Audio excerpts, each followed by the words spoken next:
guys, how's it going? Big John here. Welcome back to another video. In today's video, I'm going to be doing a commander deck on Chulane, Teller of Tales. It is a 5-drop, 1 blue, 1 white, 1 green, 2 other. Legendary creature, human druid. With vigilance, whenever you cast a creature spell, draw a card, then you may put a land card from your hand onto the battlefield. Pay 3, tap it, return target creature you control to its owner's hand. This deck is by no means budget. Not even close to budget. Mine is running at a cool 1100. But this deck, it can be very, very budget if you build it. I'll build a budget version of it and do that. But let's get right into it, starting with the creatures. We're going to start with Avacyn's Pilgrim, a 1-drop, 1/1 that taps for white. It's just a good card for mana ramp. Birds of Paradise, a 1-drop, 0/1 with flying, and it taps for any color. Another really, really good one. Another really good mana ramper, or mana dork, I guess. Then we have Llanowar Elves, a 1-drop, 1/1 with tap for green. It's just like Avacyn's Pilgrim, except it taps for green. Then we have Noble Hierarch, a 1-drop, 0/1 with Exalted. Whenever a creature you control attacks alone, that creature gets +1/+1 to the end of turn. But normally, we won't be attacking in this deck, so there would be no need for the Exalted to really matter. What you want is the tap to add green, white, or blue. It's just a really good version of Avacyn's Pilgrim or Llanowar Elves. It puts its work in. Then we have Shrieking Drake. It is a 1-drop, 1/1 with flying. When it comes into play, return target creature you control to its owner's hand. That ability will only matter on itself. You really only want to use this ability on himself because it goes infinite with another card in the deck. Actually, a couple of cards in the deck, but one other card in the deck specifically. Then we have Bloom Tinder. Bloom Tinder is a 2-drop, 1/1 that taps for each color among permanents you control, and then you add 1 mana of that color to your mana pool. So if you have Chulane on the field and you play Bloom Tinder will be able to tap for one of each of Chulane's colors. So green, white, and blue. Then we have Cloud of Fairies, 2-drop, 1/1 flyer. When it comes into play, untap up to 2 lands, and it has cycling for 2. This is just to get a little bit extra mana. This is basically to free cast a creature for Chulane's ability, and it can also go pretty infinite with a couple of other cards. Then we have Elysian Carotid. Elysian Carotid is a 2-drop, 1/1 that taps for 1 mana of any color, and then if you control a creature with power 4 or greater, it taps for 2 mana of any one color instead. It's another pretty good mana dork. Then we have Sakura Tribe Elder, a 2-drop, 1/1 that you can sack it to search your library for a basic land card, put that card on the battlefield tapped, then shuffle your library. This is a good card earlier on to get more mana, just in case. Because I seem to have trouble in the early game sometimes with this deck. So this is just a good card to be able to get some basic mana. Then I run Scavenging Ooze, 2-drop, 2/2 with for green, exile target creature card from a graveyard. Target card from a graveyard, better yet. If it was a creature card, put a +1/+1 counter on a Scavenging Ooze, and you gain a life. This card is in here mostly to deal with people's graveyards, as a just in case if they have graveyard shenanigans to deal with stuff in their graveyard, because I don't like when people do that. Then I run White Mane Lion. It is a 2-drop, 2/2 with flash. Whenever it comes into play, return a creature you control to your hand, or to its owner's hand, I should say. This is basically just Shrieking Drake. It's in here for the same reason as Shrieking Drake. Then I run Azusa, Lost But Seeking. Excuse me. A 3-drop, 1/2 that allows you to play 2 additional lands on each of your turns.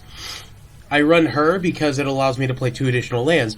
And that's really good in the early game. And it also allows me to do stuff with Tatiova, Benthic Druid, but we'll get to her in a second.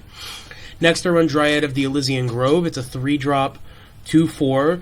It allows me to play an additional land on each of my turns, which is really good, obviously.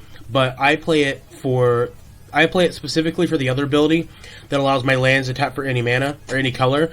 Lands I control are every basic land type in addition to their types. So an island will tap for any mana, any color of mana.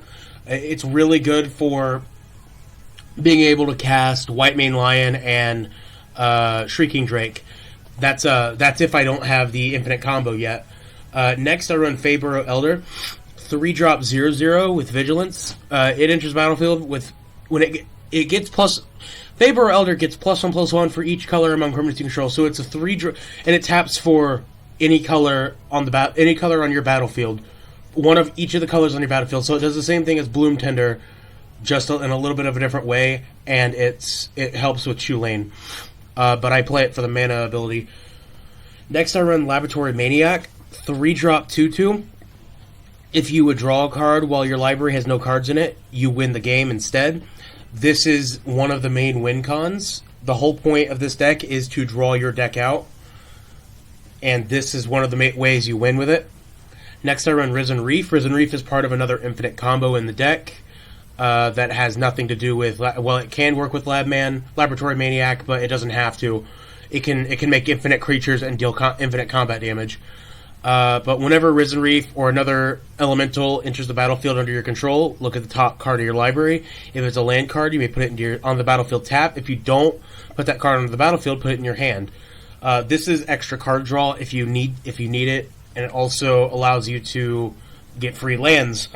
Next, I run Uro Titan of Nature's Wrath, 3-drop 6/6. When it enters the battlefield, sacrifice it unless it escaped. Whenever Uro enters the battlefield or attacks, you gain 3 life and draw a card. Then you may put a land card from your hand onto the battlefield.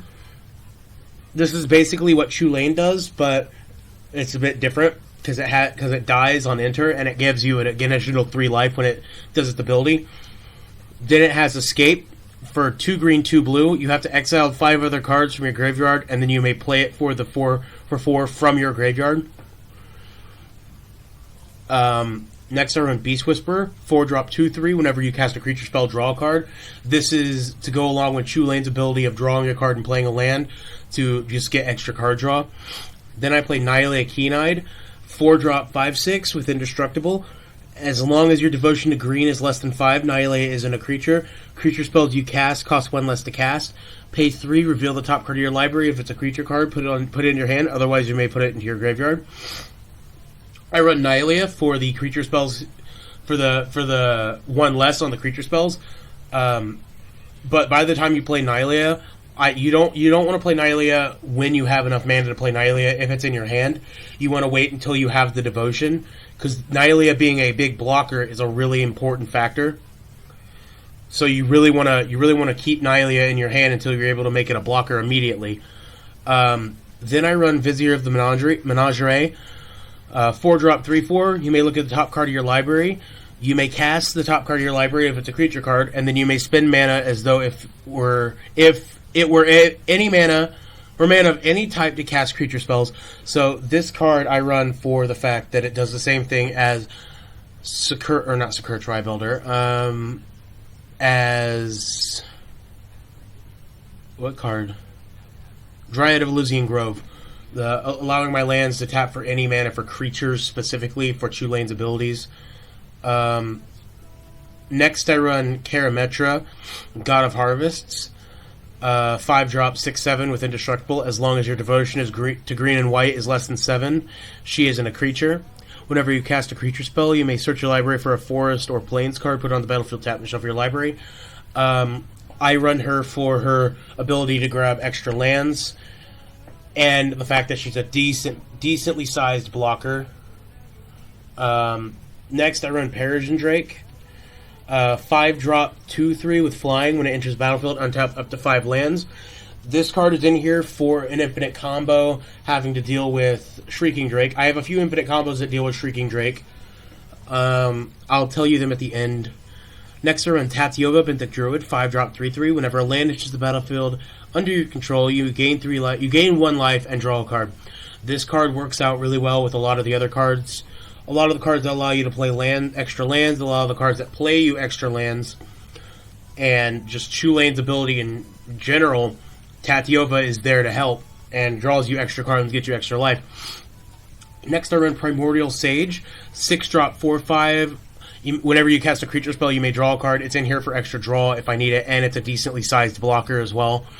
Next, I run Nyxbloom Ancient, 7-drop, 5/5 with Trample. If you tap a permanent for mana, it produces 3 times as much mana of that mana instead. So it's in here, obviously, for the massive amount of mana. Next, I run Vorinclex, Voice of Hunger, 8-drop, 7/6 with Trample. Whenever you tap a land for mana, add 1 mana to your mana pool of any type that land produced. Whenever an opponent taps a land for mana, that land doesn't untap during its controller's next untap step. This is for the extra mana, and to make sure your opponents don't get their mana as often. Moving on to Planeswalkers, I run Oko, Thief of Crowns, 3-drop, starts at 4. +2, create a food token. +1, target artifact or creature loses all abilities and becomes a green elk creature with base power and toughness 1 or 3/3. Pay, and then -5 is exchange control of target artifact or creature you control and target creature an opponent controls with power 3 or less. The reason I run him is for his +1 to deal with an opponent, deal with people's commanders most of the time because they get annoying really quickly. But if I need food tokens, I'll make food tokens. I don't think I've ever ulted him. I don't think I've ever -5'd him. I run him for the +1. You can run him for whatever you want. Next, I run Teferi Time Raveler. 3-drop, starts at 4. Each opponent can cast spells only anytime they can cast a sorcery, so it stops counter spells. It basically stops instants from being instants. The +1 is until your next turn you may cast sorcery spells as though they had flash. This is just in case I need it, but I don't really use it that often. I only +1 it to keep its -3 in check. Return up to 1 target artifact, creature, or enchantment to its owner's hand and draw a card. It's mostly in here to bounce commanders, to draw a card, to make sure their commanders stay away. Next, I run Jace Wielder of Mysteries. 4-drop, starts at 4. If you would draw a card while your library has no cards in it, you win the game instead. This is also another Laboratory Maniac. This is also a main win con. It starts at 4. +1, target player mills 2, puts the top 2 from their library into the graveyard, and then you draw a card. It's in here for the extra draw, and then its main ability. -8, draw 7, then if your library has no cards in it, you win the game. I've never used its -8 ability, because I never need to. Next, I run Tamio, Collector of Tales. 4-drop, starts at 5. Spells and abilities your opponents control can't cause you to discard or sacrifice permanents. +1, choose a non-land card name, then reveal the top 4 cards of your library. Put all cards with the chosen name from among them under your hand and the rest in your graveyard. Mostly, I use the +1 to mill my library a little bit, to try to use its -3 to return any card from my graveyard to my hand for that specific, because if I name a specific card, and if I manage to get it, cool, I have it in my hand, but I put the others in the graveyard. What I want is more cards in my graveyard so I can figure out, so I can use those for Uro, and just to get them out with Tamio. Next, I run Ugin the Ineffable. 6-drop, starts at 4. Colorless spells you cast cost 2 less to cast. That ability is pretty cool, but I don't really use it. +1, exile the top card of your library face down and look at it. Create a 2/2 colorless spirit creature token. When that token leaves the battlefield, put the exiled card into your hand. I use that ability just to keep its loyalty up, so I can use its -3 more and more. Which the -3 is destroy target permanent that's 1 or more colors, just to deal with commanders and other annoying cards. And moving on to the spells, so instants and sorceries. I am running Pact and Negation. It's a 0-drop instant that counters target spell, but the downside is at the beginning of your next upkeep, pay 3. So pay 2 blue and 3 others. If you don't, you lose the game. It's just a free counter spell that allows me to. It's one of the free counter spells that allows me to keep certain players in check. But it has that downside. But if you're casting this, you have to have the mana by then. So there's no way you're not going to have the mana. Next, I run Enlightened Tutor. 1-drop instant. Search your library for an artifact or enchantment card and reveal that card. Shuffle your library and put the revealed card back on top of your library. This card is mostly to get one specific card. But if that one specific card is already on top, then I would probably use it for Dryad of the Elysian Grove or Uro. No, maybe not Uro. No, Uro I can't get. Maybe Nyxbloom Ancient. Or if it's early game and I don't really need to win yet, I might grab Nyxbloom Ancient or Dryad of the Elysian Grove. But other than that, I would mostly grab the main WinCon cards. Next, I run Worldly Tutor. Search your library for a creature card and reveal it. Reveal the card to all players. Shuffle your library and put the reveal card on top. It's the same as Enlightened Tutor, except it grabs creatures. I would use this mostly to grab things like if I need it. If I need it at the time, Dryad of the Elysian Grove, Uro, Vorinclex, or Nyxbloom. Next, I run Counterspell. It's a 2-drop counterspell. Exactly what it is. It's there for a counterspell. Next, I run Cultivate, a 3-drop sorcery. Search your library for up to 2 basic land cards. Reveal those cards and put one of them onto the battlefield tap and the other into your hand, then shuffle your library. This is just to get extra mana in your hand, mostly, for Chulane's ability. Next, I run Force of Negation. It's a 3-drop instant. If it's not your turn, you may exile a blue card from your hand rather than pay this spell's mana cost.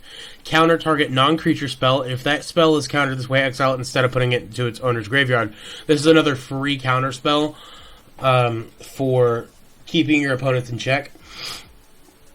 Next, I run Idyllic Tutor, 3-drop sorcery. Search your library for an enchantment card, reveal it, put it into your hand, then shuffle your library. This card is mostly just for the main WinCon. It's also just another version of Enlightened Tutor, but I run it because I don't have enough search. I didn't have enough search in my original build. Next, I run Skyshroud Claim. It's a 4-drop sorcery that grabs up to 2 forest cards. You put them on the battlefield and shuffle your library. This also just gets you more mana for extra mana for if you need it, and then for Tatiova's abilities. Next, I run Force of Will. It's a 5-drop instant. You may pay 1 life and exile a blue card from your hand rather than pay this spell's mana cost, counter target spell. It's the third and final free counter spell in the deck. It's still in there to keep your opponents in check. Wow, that's going down. It was like 200 when it first came out in Double Masters. Next, are in Shamantic Revelation, 5-drop sorcery. Draw a card for each creature you control, and it has Ferocious. You gain 4 life for each creature you control, power 4 or greater, and you draw cards as well. This is in here. If the Ferocious trigger, but normally it doesn't. It's just the extra draw to try to get more lands and try to get more stuff to cast if you're running low on spells that can be cast. Okay, moving on to artifacts. First artifact is Mana Crypt. It's a 0-drop artifact. At the beginning of your upkeep, flip a coin. If you lose the flip, Mana Crypt deals 3 damage to you, and it taps for 2 colorless mana. It's in here for a early game mana rock. Most of the time, if somebody casts a spell that forces you to sacrifice a permanent or something, I choose Mana Crypt so I don't have to get continuously dealt 3 damage. Mana Crypt is just in here for an early game mana rock. Next, I run Sensei's Divining Top, a 1-drop artifact. Pay 1, look at the top 3 cards of your library, and then you may put them back in any order. Tap it, draw a card, and put Sensei's Divining Top on top of its owner's library. I run this for the extra... Basically, I run it to change the top of my library to whatever I need it from those 3. Next, I run Soul Ring, 1-drop artifact, taps for 2 colorless. It's just another mana rock. Next, I run Lightning Greaves, 2-drop artifact equipment. Equipped creature has haste and shroud, and equipped is 0. I have this in here to keep most of the time to protect Chulane of all things. But that's pretty much it. Next, I run Vidalcan Ori. It's a 4-drop artifact, and it allows you to cast non-land cards as though they had flash. This is in here as a permanent version of Teferi's ability, but Teferi's +1 ability, but with any non-land cards. So this allows me to cast anything at flash speed, but I only have this in here to help with that ability, but I don't really use it that often. I only use it if I absolutely need to, and I really never do. Next, I run the Great Hinge. It's a 9-drop legendary artifact. This spell costs X less to cast, where X is the greatest power among creatures you control, which most of the time when I cast this spell, it normally will cost about 2 or 3 less, because I don't normally have the bigger creatures out when I cast the Great Hinge. So I'll cast the Great Hinge pretty early on normally. It's a mana rock that taps for 2 green, and when you tap it, you gain 3 life. Or 2 life, I should say, not 3. And then it says, whenever a non-token creature enters the battlefield under your control, put a +1/+1 counter on it and draw a card. This is in here for extra draw as well. Next, we're moving on to enchantments. I run Carpet of Flowers. Carpet of Flowers is a 1-drop enchantment. During your main phase, you may add up to X mana of any one color to your mana pool, where X is the number of islands target opponent controls. Extra mana during your main phase. But if nobody else is running blue, then this card is a dead card. I run it in here because my play group uses a lot of blue. Next, I run Exploration. It's a 1-drop enchantment that allows you to play an additional land on each of your turns. It's just more lands early game. Next, I run Overburden. Overburden is part of the part of an infinite combo with excuse me, with Shrieking Drake. Because Shrieking Drake and I'll explain that to you at the end. But Overburden is a 2-drop enchantment. Whenever a player puts a creature card into play, that player returns a land here she controls to its owner's hand. Next, I run Intruder Alarm. It's a 3-drop enchantment. Creatures don't untap during their controller's untap steps. Whenever a creature comes into play, untap all creatures. So this is part of an infinite combo that I'll explain at the end of the video. I run this for the infinite combo. Next, I run Rhystic Study. Rhystic Study is a 3-drop enchantment. Whenever an opponent plays a spell, you may draw a card unless that player pays 1. It's just extra draw if it happens. Next, I play Allurin. Allurin is one of the main win cons as well. It's a 4-drop enchantment. Any player may play a creature card with total casting cost 3 or less whenever he or she could play an instant and without paying its mana cost. This is really good, and I'll explain to you why this is really good at the end of the video.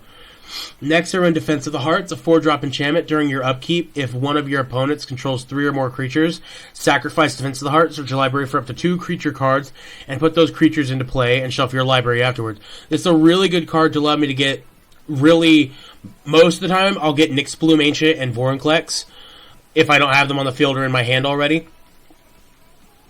Next, I run Smothering Tithe, a 4-drop enchantment that says whenever an opponent draws a card, that player may pay 2 of any color. If the player doesn't, you create a colorless treasure artifact token with sack this artifact for 1 mana of any color. This is in here for extra mana if I need it. Next, I run Wilderness Reclamation, 4-drop enchantment at the beginning of your end step. Untap all lands you control. I don't really know why I run it. I guess I run it to make sure I have mana open for counterspells most of the time. Next, I run Mirari's Wake, 5-drop enchantment. Creatures you control get +1/+1. Whenever you tap a land for mana, add 1 mana to your mana pool of any type that land will produce. This is mostly in here for the extra mana. Next, I run Zyndakar's Royal. It's a 5-drop enchantment. Whenever your land enters the battlefield under your control, create a 2/2 green elemental creature token. This card goes with Risen Reef, and I'll explain why later. Next, I run Zendikar Resurgent, 7-drop enchantment. Whenever you tap a land for mana, add 1 mana to your mana pool of any type that land produced. Whenever you cast a spell, draw a card. This is in here for both abilities, the extra mana and the extra draw. Now we're moving on to lands. I run Breeding Pool. Oh, hey, well, hello. I run Breeding Pool. Breeding Pool is a Simic land, so it taps for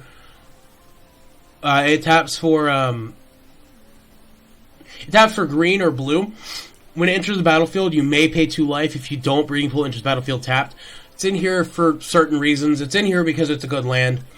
Next, I run Canopy Vista. Canopy Vista enters tapped unless you control 2 or more basic lands. It's just a check land. It's not bad, but it's not good. So it's in here because I owned it.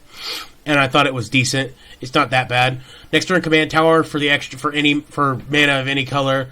Next, I run Fabled Passage. It's a fetch land, so you sack it, search your library for a basic land card, put it on the battlefield, tap, then shuffle your library. Then, if you control 4 more lands, untap that land. By the time you play Fabled Passage, you should already have 4 more lands, so that'll immediately untap. Next, I run Flooded Strand. It's another fetch land, except you tap it, and the extra ability is you pay 1 life. But this one searches for plains or islands. One plains or an island. So it grabs you a plains or island. I run 9 forests. I run Hollowed Fountain. It's the same as Breeding Pool, except it's the white and blue one. I run 8 islands. I run Misty Rainforest. Misty Rainforest is the same as Flooded Strand, except this one is the one that grabs green or blue. Next, I run Mountain Valley. Mountain Valley is the same thing as Misty Rainforest and Flooded Strand, except it enters tapped and it grabs a mountain or forest, but this deck has no mountains in it, so you can only grab a forest with this card. I run 8 plains. I run Polluted Delta. It's the same as Misty Rainforest and Flooded Strand, except it grabs an island or a swamp, and you are going to be grabbing the island. Next, Prairie Stream. Prairie Stream enters tapped unless you control 2 or more basic lands. I think this is pretty much like Canopy Vista. Yes, it's basically just Canopy Vista. But it's white and blue. Next turn, Prismatic Vista. It's the same as the past few fetch lands, except it grabs any basic land. Next turn, Reliquary Tower. It gives me no max hand size because you draw a lot of cards in this deck, and it taps for one white or 1 colorless mana. It's mostly in here for the no max hand size. Next turn, Scattered Groves. Scattered Groves enter tapped. That's really in here just as an extra land. It's a placeholder for mostly, but it has cycling for 2. Taps for green and white. Next run, Temple Garden. It's the same as Breeding Pool, except it taps for green and white. And then finally, I run Windswept Heath. It's the same as the other fetch lands, except it grabs a forest or plains. And that's it. That's it for the deck. Now I'm going to move on to the infinite combos. So Chulane goes infinite with Shrieking Drake and Allurin for this specific reason. So Allurin allows you to cast creature spells with converted mana cost 3 or less for free without paying mana. And Chulane and Shrieking Drake is a 1-drop and it bounces itself back to hand. So you can infinitely cast Shrieking Drake with Chulane on field and draw infinite cards and play infinite lands and then win with your Laboratory Maniac or your Jace, Wielder of Mysteries. It's the exact same thing with White Mane Lion. Okay. Intruder Alarm goes infinite with Chulane. Because if you have a card, because Chulane has pay 3, tap it, return target creature you control to your hand. You can use this ability to infinitely cast. So if you have Elysian Carotid and two other guys that tap for 1 mana, if Elysian Carotid has to be tapping for 2, so you'd have to have something like Nyx Bloom, Vorinclex, Primordial Sage, anything that has power 4 or greater on the field. It allows you to infinitely bounce and cast cards. It's what you do with Cloud of Fairies. It also works with Cloud of Fairies more than anything. You have to bounce Cloud of Fairies and then you make infinite mana with that. Laboratory Maniac and Jace go infinite with Chulane due to the same ability I said before. Peregrine Drake is the same deal as in as in Cloud of Fairies.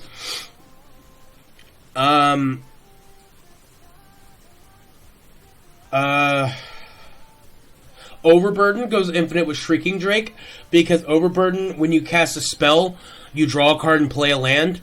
That's Chulane. It goes infinite with Shrieking Drake and Chulane. Whenever a creature enters your battlefield, you have to bounce a land. So you cast Shrieking Drake, bounce an island, Shrieking Drake's ability will trigger Chulane, so then you play... Or Shrieking Drake casting will trigger Chulane, so then you play an island. Shrieking Drake goes back to your hand after you draw your card and all that, and then you tap the island and do it again, keep bouncing that island, and you infinitely cast Shrieking Drake, so that's just another way to do that ability. And then finally, the final infinite combo is Zyndakar's Royal and Risen Reef. Risen Reef and Zyndakar's Royal go together because whenever an elemental enters your battlefield, you may put a land... You look at the top card of your library. If it's a land card, you put it on the field tap. If not, you put it in your hand. And then with a land entering your battlefield, Zyndakar's Royal ability triggers, and it makes a 2/2, which does that ability again. So making it to where it can go infinite, but it doesn't go quite infinite unless you're running something like Panharmonicon, which I might put that back in the deck, but I wasn't. I was running it for a while, but now I'm not. I think I might take out Lightning Greaves for it. Panharmonicon says if an enter the battlefield ability will happen, it does it twice. That's basically what it says. So yeah, that's pretty much the deck. That is the deck.